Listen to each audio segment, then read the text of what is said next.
My name is Carmen. I'm a Twitch VTuber and I'm also a book lover. I read horror, dark fiction, and mystery. As always, I'm open to suggestions, so please post your recommendations in the comments. This past weekend was 4th of July here in the United States.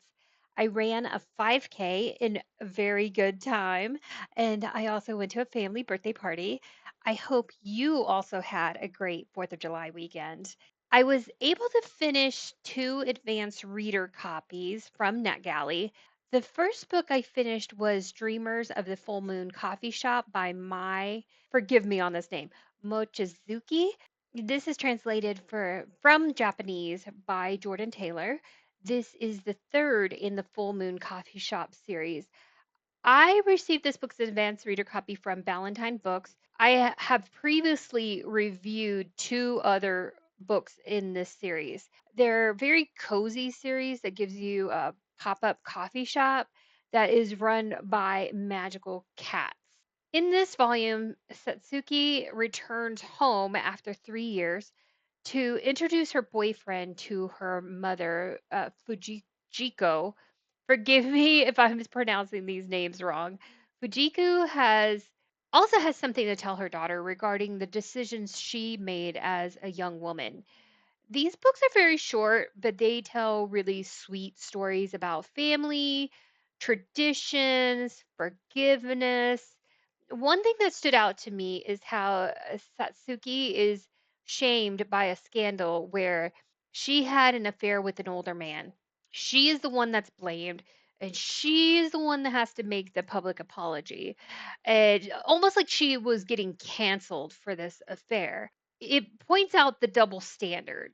It is this scandal that caused a rift between her and her family relationship because she had a lot of shame and she didn't want to bring that upon her mother. When in actuality, it was a case of an older man taking advantage of this younger woman, and he was in a position of power. Overall, I do like the story of the family, but what I always feel is disconnected with this series is with the cats that run the shop. I do like that idea that the cats run the shop and they kind of choose what somebody gets from the shop based on their life experiences and things like that. I like that concept, but there's always this long explanation of the astrology behind everything. And I'm not a big follower of astrology, so that kind of gets lost on me. Also, sometimes I don't see that astrology connecting with the main story that's being told. So I would rather hear more about the family than about the astrology. That's my personal preference. I definitely will continue reading the series because I really enjoy those family stories that they always have in these books. But this one was okay for me. I gave it 3 stars. Next, I read Where's My Daughter by L.G. Davis. This was provided by Bookatour as an advanced reader copy. In this novel, Sadie is a teenager who leaves to attend a luxury camp for teenagers. She is going through some teenage angst and fighting with her parents, and her mother is hoping that this getaway will help. The camp is known for changing lives, and it's been a fixture in this small coastal community for a very long time. It's more like a resort than a camp. Unfortunately, Sadie does disappear, and it is thought that she has drowned in the ocean. 6 months later, her mom, Judy, is back in town. They're going to do a memorial service for her daughter, even though they haven't found this body.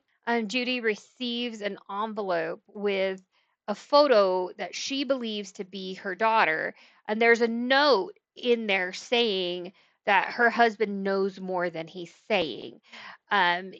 It's kind of one of those, they're trying to figure out if it's for maybe like a ransom or blackmail, or is it just a sick prank? From there, Judy goes on a journey to find her daughter. And of course, everybody in town is like, no, she drowned. Why can't you accept that? A little bit of gaslighting's going on as well. I have to say, I have mixed feelings on thrillers. I often find them to be formulaic, and they have a like they're trying too hard for shock value. I think that this book was similar. There were the constant instances of twist and reveals. There were so many that eventually I just kind of got tired of them. And I'm not sure how many times they said, well, I didn't tell you this, but, or I need to tell you something. And then it would just like shocking reveal, and then it would cut to the next chapter as a cliffhanger. There was one reveal that was so obvious from page one. I was like, really? This is so obvious. And I also found myself really not caring about, oh, poor little rich kids going to camp. They're having such a difficult time. They need to go to a luxury resort to work out their feelings. I had a hard time getting behind that. So, all in all, I really just didn't like this book, and I gave it 2 stars. Thank you so much for watching my review of my advanced reader copies of Dreamers of the Full Moon Coffee Shop and Where's My Daughter. Coming up this week, I hope to be participating in the mid-year freakout tag. I've seen so many YouTubers, booktubers posting about it, and I haven't gotten in on it yet. So I'm going to try to record that this week as well. If you haven't done so already, please like and subscribe to be notified of my upcoming videos. Thanks so much for watching. Have a great day.